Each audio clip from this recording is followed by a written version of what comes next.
L'histoire des migrations en Afrique explique que les peuples d'Afrique centrale viennent de l'Égypte et de l'Éthiopie. Ils auraient fui les guerres, la faim et d'autres facteurs pour s'installer un peu partout en Afrique. Arrivés en Afrique centrale, ils trouvèrent un peuple déjà installé depuis des siècles. Ce peuple est appelé pygmée et autochtone à ce jour.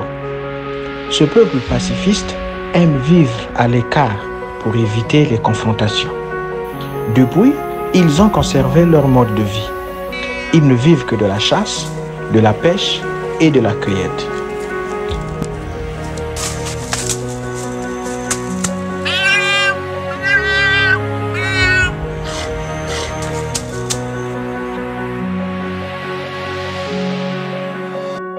Malgré le modernisme, la majorité des lois en faveur de l'amélioration des conditions de vie des peuples autochtones ne sont pas appliquées. Et ce peuple demeure plus défavorisé que jamais, tant sur le plan de la santé, l'éducation, l'économie, etc.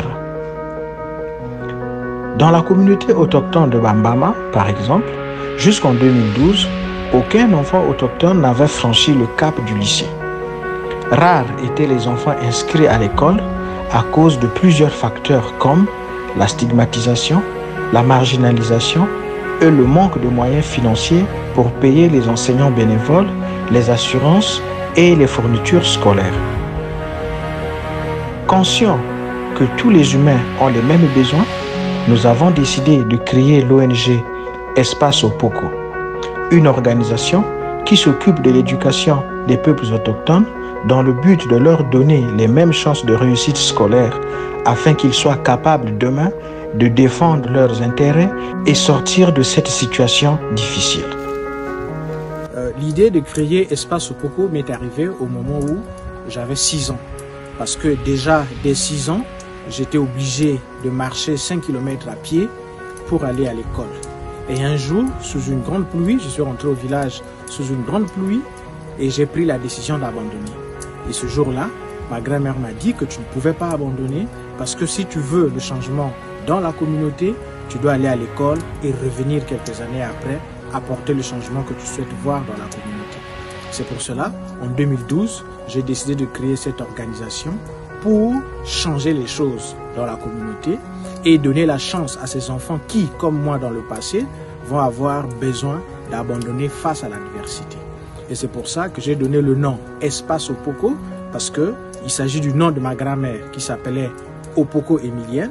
Et cette organisation qui porte son nom est donc un moyen pour moi de donner à d'autres enfants la chance de bénéficier des conseils et de la motivation de ma grand-mère pour pouvoir aller de l'avant. Nous avons commencé par inscrire 10 enfants à l'école en 2012. De 12, nous sommes passés à 29, 70, jusqu'à atteindre 112 enfants en octobre 2020. Notre travail consiste à inscrire les enfants à l'école, payer pour tous les frais nécessaires pour leur éducation, distribuer les vêtements pour éviter les stigmatisations à l'école, mener les activités de plaidoirie dans des établissements scolaires pour assainir l'environnement afin que ces enfants ne soient pas marginalisés. Aussi, nous distribuons de la nourriture aux familles qui envoient leurs enfants à l'école pour éviter qu'ils ne soient obligés de les emmener en forêt chercher de la nourriture. Comme résultat à ce jour, nous avons 5 premiers lycéens de l'histoire de la communauté, 2 premiers autochtones de l'histoire qui vont bientôt travailler pour le gouvernement en ce qui concerne la protection de l'environnement et un premier étudiant à aller à l'université.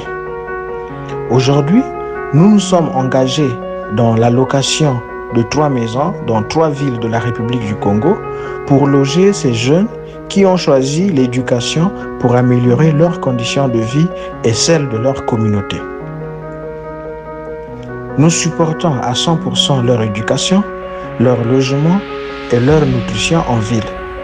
Nous nous occupons également de leur santé. Pour la suite de nos activités en faveur des peuples autochtones et dans l'objectif de pérenniser ces acquis, nous collectons les fonds pour continuer à supporter les différentes charges. Nous voulons acheter un véhicule pour transporter ceux qui sont obligés de parcourir de longues distances à pied pour aller à l'école. Nous voulons construire un centre d'alphabétisation pour apprendre à lire et écrire aux adultes afin qu'ils soient capables d'aider les enfants dans les devoirs scolaires. Ce centre servira également de cadre pour plusieurs formations et de lieu de rassemblement pour leur présenter notre Seigneur Jésus-Christ.